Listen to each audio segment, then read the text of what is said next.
Allô, allô à toi, sentinelle de prière. Merci pour ton intercession. Cette semaine, j'ai eu 3 versets à cœur et en fonction de nos gouvernements. Donc, je vous avoue que ça m'a vraiment interpellée, que je me suis repentie d'avoir eu des mauvaises pensées. Je suis consciente qu'il y a des saintes colères face à l'injustice, mais Dieu, c'est notre Dieu de justice et on doit se remettre entre ses mains. Et j'ai vu beaucoup de personnes qui ont été épris de colère face à des circonstances.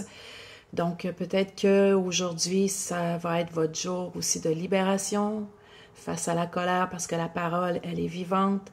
Ces versets sont tranchants. Et je vous souhaite vraiment d'avoir une paix malgré tout ce qu'on peut entendre, voir, et malgré les divergences d'opinion. Donc, dans Jérémie, chapitre 29, verset 7, il est écrit « Recherchez le bien de la ville où je vous ai mené en captivité et priez l'Éternel en sa faveur, parce que votre bonheur dépend du sien. » Et c'est un peu ce qu'on vit actuellement. On a une certaine captivité face à toutes sortes de lois, mais Dieu dit de le prier lui pour notre bien et qu'on prie pour le bien de la ville. Merci Seigneur. Et dans le livre de Timothée, 1 Timothée au chapitre 2, ça dit qu'il nous exhorte de faire des prières, des supplications, des actions de grâce pour tous les rois et pour tous ceux qui sont élevés en dignité, afin que nous menions une vie paisible et tranquille en toute piété et honnêteté. Parce que c'est bon, agréable à Dieu et qui veut, pourquoi vraiment l'endroit clé, qui veut que tous les hommes soient sauvés et parviennent à la connaissance de la vérité. Alors malgré ce mal, malgré toute cette corruption, ce serait tellement beau de voir comme certains autres pays, des gouvernements qui deviennent des gouvernements chrétiens, où ce que comme Paul, ils peuvent tomber à terre à genoux pour voir briller la splendeur de Jésus-Christ et se convertir, être prêt à payer le prix. Donc, merci Seigneur pour la conversion dans les sphères gouvernementales. Et le dernier verset aussi, qui est en lien, qui est 2 Timothée, toujours au chapitre 1, verset 8, où ce que Paul nous dit, « Je veux donc que les hommes prient en tout lieu, en élevant des mains pures, sans colère ni mauvaise pensée. » Alors, pardon Seigneur, pour toute forme de colère satanique qui a pu s'avoir levé, toute forme de mauvaise influence qu'il y a eu sur nos vies.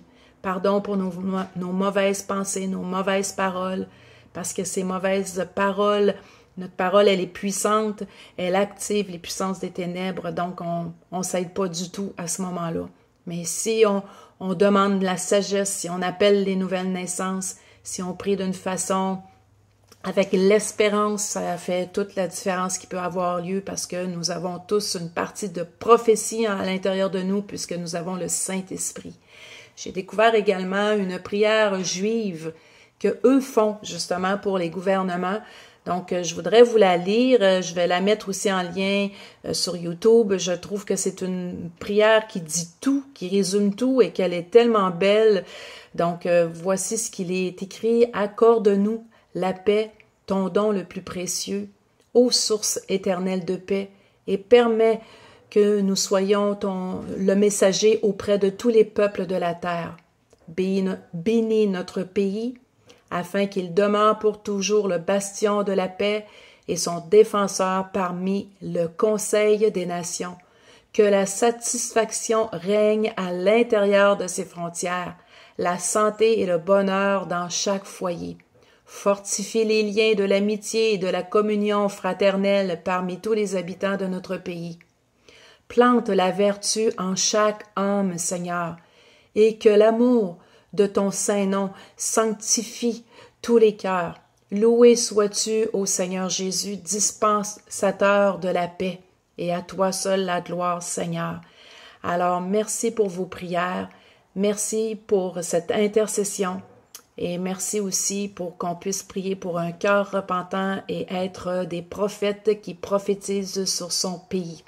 Soyez bénis.